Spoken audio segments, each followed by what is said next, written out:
don't know how this is going to go because I'm at the dog park and I'm not sure if you can hear me. I'm in Hobart and this is where I come to walk my dog. You can see the scenery behind me. I want to talk about something called the way to be. That's what I call it anyway. And it's all about adolescent learners and struggling, challenged learners who come to me to learn to read. They've already experienced some terrible things. They've already got low self-esteem.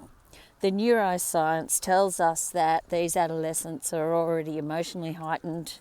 There's other biological influences on what they are experiencing.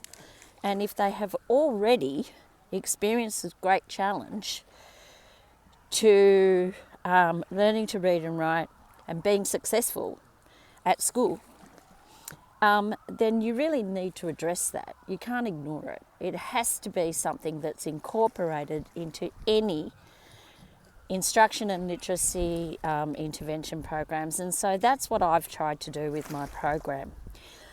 Humiliation is not helpful. So it's important that we link these things, and the multisensory approach to literacy intervention really assists in assuring these students and getting them competency at an accelerated rate so that they can see the tangible results of what they do. My program gives them purpose. They understand why they're doing it and what they're doing it for, and they can see the results for themselves.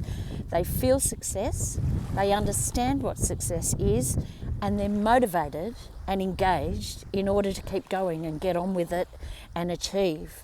And you can see their manner and their whole attitude and approach to life, improving as their confidence builds through your interaction. So it's really important for instructors of these kids to understand that you need to build a relationship based on evidence, based on the science of reading, explicit instruction, sequential, systematic, but you have to relieve anxiety by being very direct and very purposeful. So part of what I do incorporates all those things.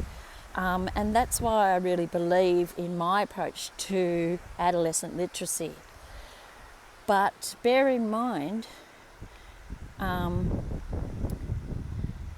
this really only works, well, not only, this is why Tier 3, one-to-one instruction really, really important for these kids, and in fact is probably so much more effective. I know schools say, limited resources, it's time heavy, but really it's not. A student can achieve in my program within 40 hours. Now that's 2 half-hour sessions a week for 40 weeks, which is 1 year in their life. Some of them have already spent 6 years at school and not achieved that. So if you look at it in those terms, it can be an incredibly effective use of resources, and it will accelerate them to the point of functionality where classrooms benefit, their peers benefit, their family benefits, the community benefits, because you're breaking that cycle, you're interrupting that failure, you're giving them a pathway to success for the rest of their life. Don't you love Hobart?